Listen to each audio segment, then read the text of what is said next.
These days, Toyota is ramping up its full EV offensive, but the very first plug-in Toyota was a hybrid, the Prius Plug-in, initially launched in 2012, then introduced in this second generation form in 2015, with an update 3 years later.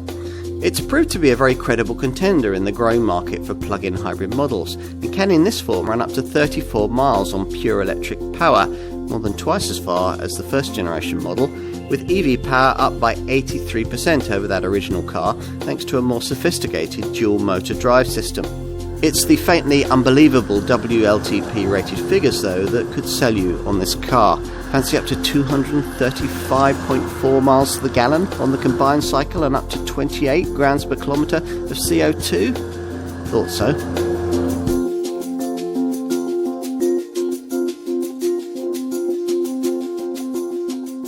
A little forgotten today is the fact that it was Toyota who were the first to develop the whole concept of plug-in hybrid motoring, and the brand does still offer a sophisticated family option in this segment. This car, the Prius Hybrid.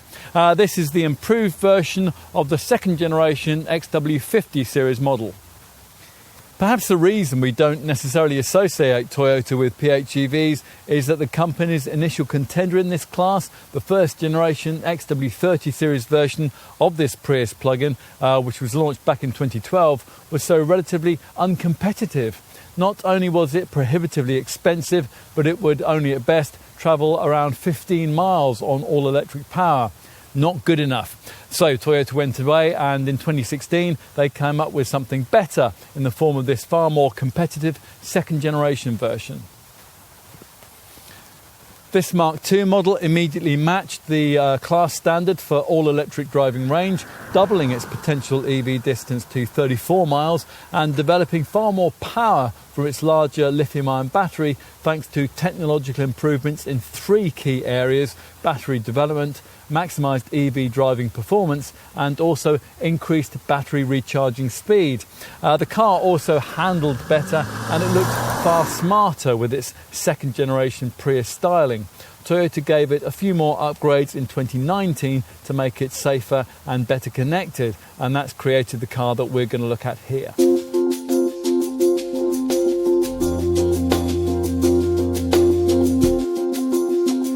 So what's it like? Well, pressing the start button brings up what at first seems to be some kind of black and white movie on the upper screen, and a green ready signal above the gear display. There's no engine rumble. The car always automatically starts off almost silently in EV mode, just like an EV.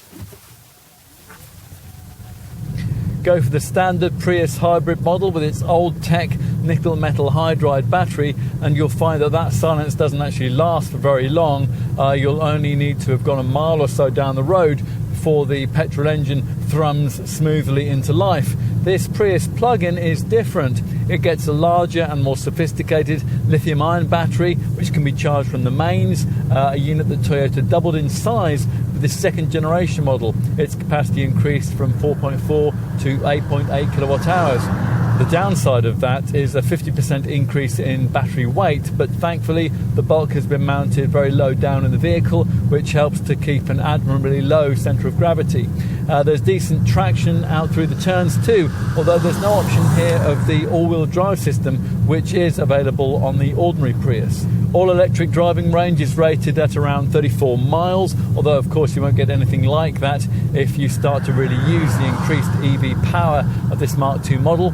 This rose by 83% compared to the original design, thanks to a more sophisticated dual motor drive system, which boosts the total hybrid system output to a still rather modest 120 brake horsepower. Still, that is enough to develop better acceleration than you might expect from a Prius. 62 miles an hour is 11.1 seconds away, and performance which is slightly more engaging, although top speed is limited to a modest 101 miles an hour. You might find the handling to be more engaging than expected too, and that's thanks to this second generation design's use of Toyota's new global architecture platform. The stiffer setup reduces body roll and improves refinement. You're going to have to get familiar with the drive modes in this car, controlled by these 3 buttons next to the stubby blue gear shift lever protruding from the centre stack here. In terms of how the powertrain works, the main switch is this HV EV button, which toggles between HV hybrid drive with the engine assisting the battery and full EV battery only drive. Energy monitor displays on the upper and lower central screens show you at any time what's been powered by what.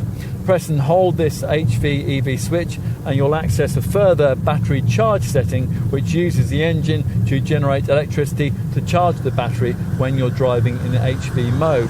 For town use, if you're in EV mode and you want to be particularly frugal, it's worth jabbing the button next door which switches the car into its EV city setting, which reduces maximum power output and only activates the engine when throttle kickdown's engaged.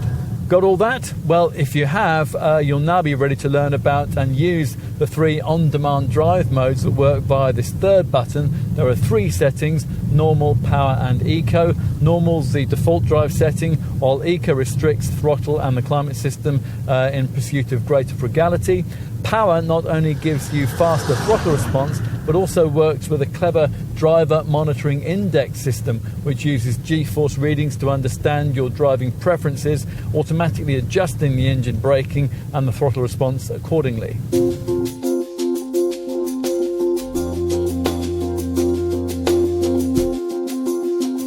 Toyota's decided to make this plug-in Prius look a bit different to its self-charging showroom stablemate.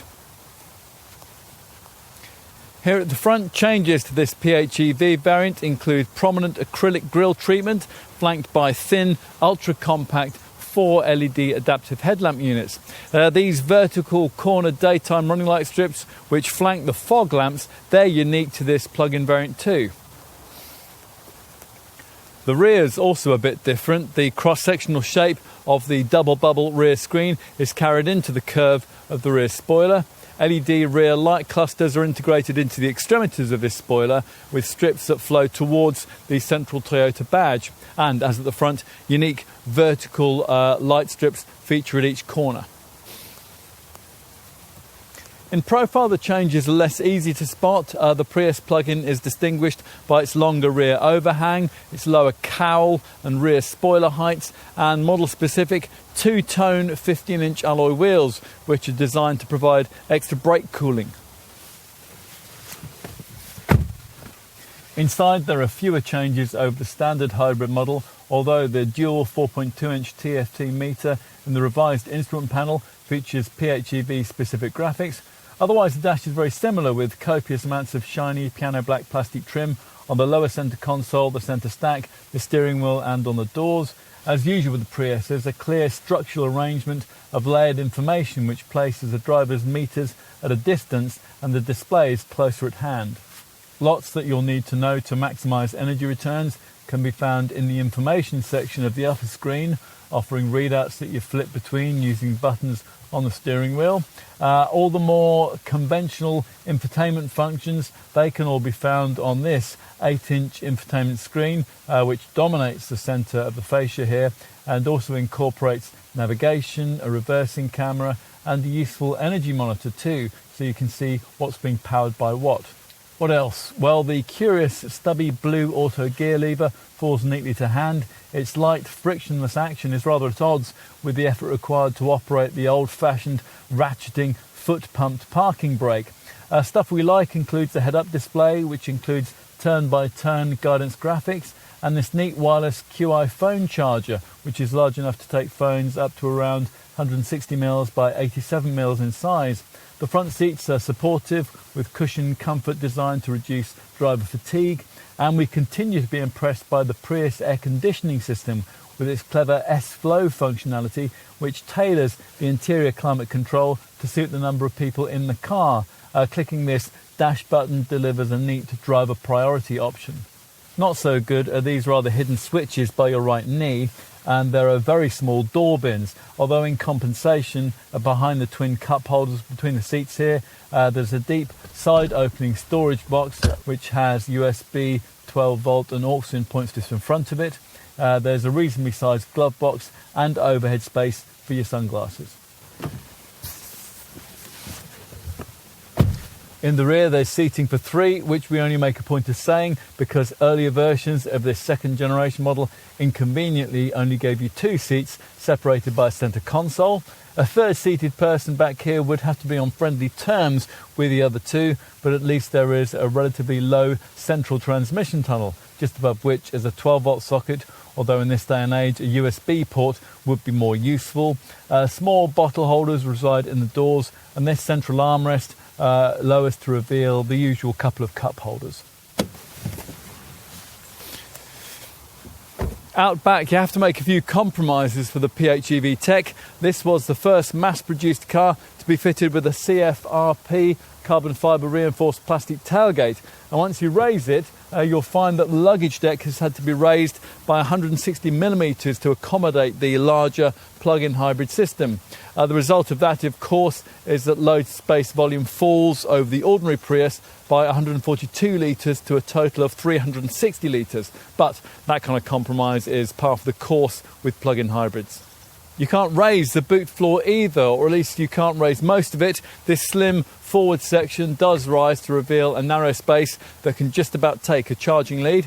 Lift-out covers on either side conceal further shallow trays. The left one's taken up with the tyre sealant kit, which you have to have because there's no space for any kind of spare wheel, of course. There are pull-out bag hooks on either side. Toyota doesn't give you a ski hatch or a 40-20-40 split rear bench, so if there are 2 folks seated in the back, longer items will have to go on the roof. Flatten the bench and there's 702 litres of space available to the window line, or up to 1204 litres if you load up to the roof.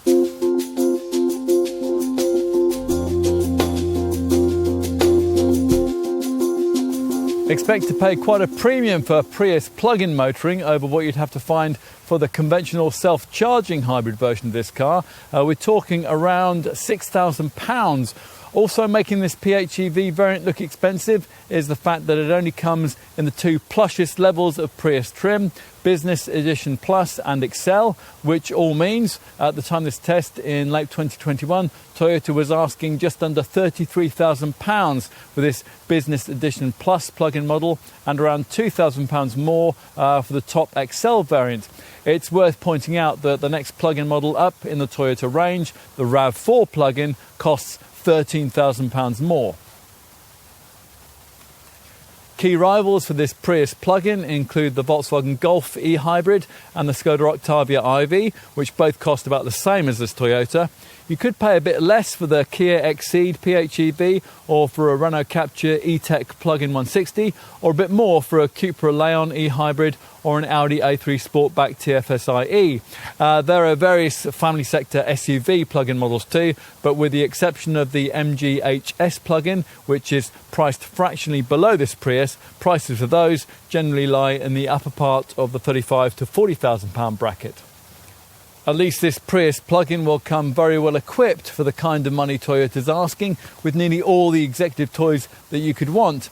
This Business Edition Plus version gets 15-inch alloy wheels. They're small, so they keep running costs down, plus dusk sensing LED headlights, LED daytime running lights, front fog lamps, LED rear lamp clusters, power folding mirrors, an alarm, a smart entry system and a smart intelligent park assist system with front and rear parking sensors. Inside at Business Edition Plus level, there's a colour head-up display, there are rain-sensing wipers, an auto-dimming rear-view mirror, heated front seats, leather steering wheel trim and useful wireless phone charger, and Toyota Touch 2 with Go satellite navigation and Apple CarPlay and Android Auto smartphone mirroring. There's also dual zone automatic air conditioning, and this is clever enough to sense which seats are occupied and adjust its flow accordingly. In addition, there's a rear view camera. That's just as well actually, given the way that the 2-piece rear window there cuts across your line of vision when you're reversing. Plus there's Bluetooth phone connectivity, electric lumbar adjustment, that's for the driver's seat, and a 6-speaker DAB sound system. Stretch onwards to the plushest XL trim level and Toyota will add leather seats, a JBL 10-speaker premium audio setup and an upgraded Toyota Touch 2 with Go Plus infotainment system, which allows you to create in your Prius a Wi-Fi hotspot. With both the plug-in variants, owners have access to the Toyota MyT app. This incorporates eCall to provide an automatic alert to the emergency services in the event of a serious impact. Other MyT app features include useful information about Toyota, service alerts, Find My Car vehicle location, journey planning and coaching on how to achieve the best eco-driving performance. MyT also logs driving data, so information about mileage, speed and performance from previous journeys can be accessed and analysed. Safety-wise, this car, like all Prius models, is very well provided for with the Toyota T-Mate Safety Sense package provided as standard. Now with this you get a whole series of advanced electronic safety features which could hardly have been imagined by owners of the earlier generation of this design. Perhaps the most significant of these is the pre-collision system with pedestrian detection. Now that's an autonomous braking system. It's one of those that scans the road ahead as you drive. The system searches for potential collision hazards with particular emphasis on pedestrians. Other included safety sense electronic features include RSA, road sign assist. That's there to picture road signs as you pass them and display them on the dash. An automatic high beam setup which dips your headlights for you at night. There's lane departure alert with steering control sway warning. That's a feature that warns those drivers veering out of their lanes on the highway and helps to correct the steering. There's also a blind spot monitor, and that warns you on the move if you're about to dangerously pull out to change lanes or to overtake. And there's a rear cross traffic alert system too. That warns you of oncoming vehicles when you're reversing out of a parking space. Plus, the T-Mate package includes an adaptive cruise control system which keeps you a safe distance from the car ahead and also automatically regulates your cruising speed. It slows you down or speeds you up with the traffic flow. It works with an incorporated lane trace assist feature. Now that helps the driver to keep the car centred in its traffic lane. More conventional safety features include ISOFIX child seat mountings, anti-whiplash head restraints and 7 airbags, including a driver's knee bag. To try to make sure that you never have to use those, there's VSC, that's Vehicle Stability Control, and an ABS braking system with brake assist for emergency stops. Plus there's TRC, traction control and hill start assist control too to stop you from drifting backwards on uphill junctions.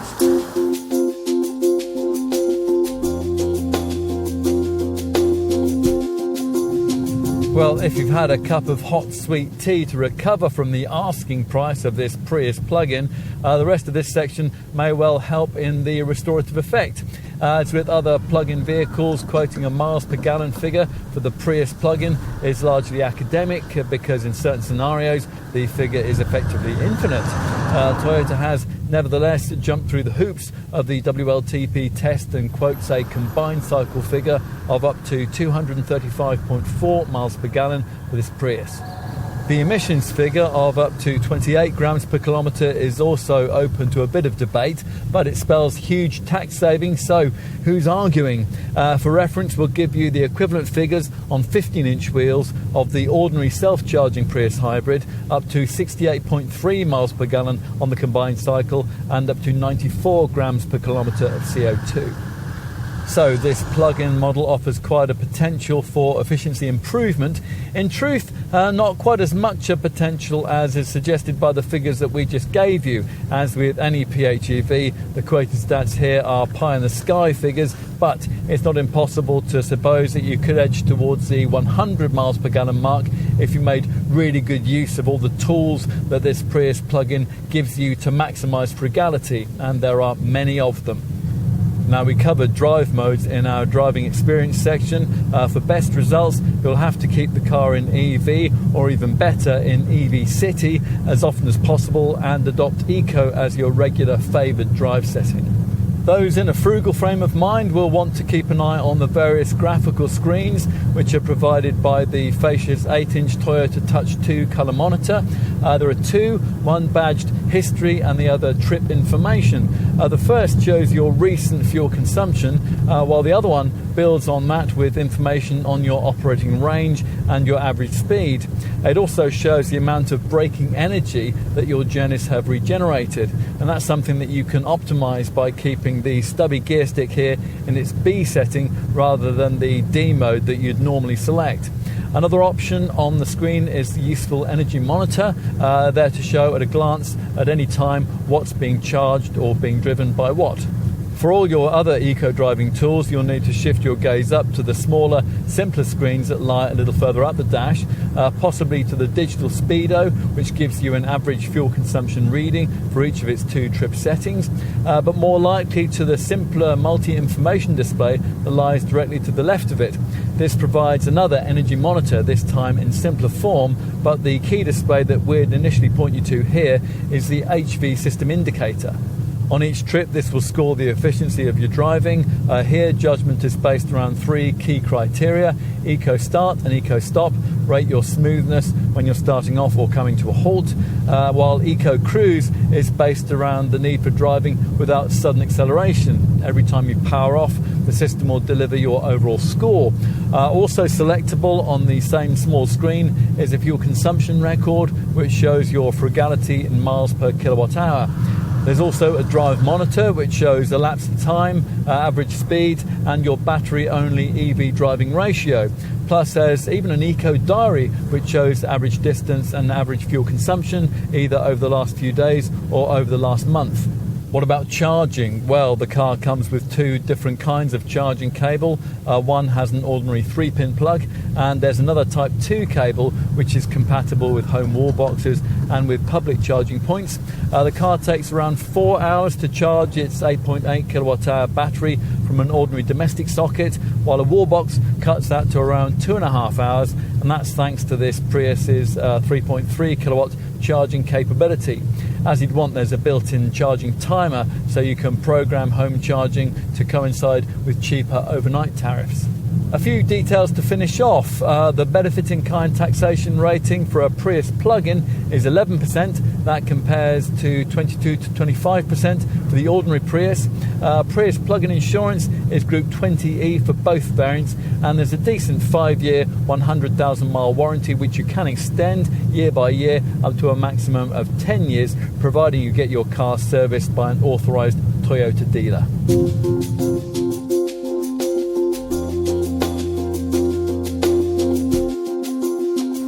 Plug-in hybrid technology clearly isn't the future of motoring, but it has proved to be an important step along the way. Of course, if we had a better public charging infrastructure, there'd be no need for it. You'd step instead into a full EV like Toyota's own BZ4X. But right at present, and for a good few years to come, we don't really have a highway and city centre charging infrastructure which makes long journeys easy in a full electric vehicle. And all the time that that's the case, there'll be a real need for PHEVs like this one. But would you buy this one? Well, we can see why you might want to stretch to it if you're a committed Prius fan and you were looking at an upper spec model anyway. Conquest sales from other brands, though, have proved harder for Toyota with this car. But if you are in the market, perhaps you're looking at one of the various Golf-side VW Group plug-in hatches, it's well worth considering this Japanese design too. Instead of being merely a conventional car with an unconventional design, it feels rather more purpose-built towards the goal of greener motoring and ultimate frugality. And there are lots more tools here to help you to achieve that.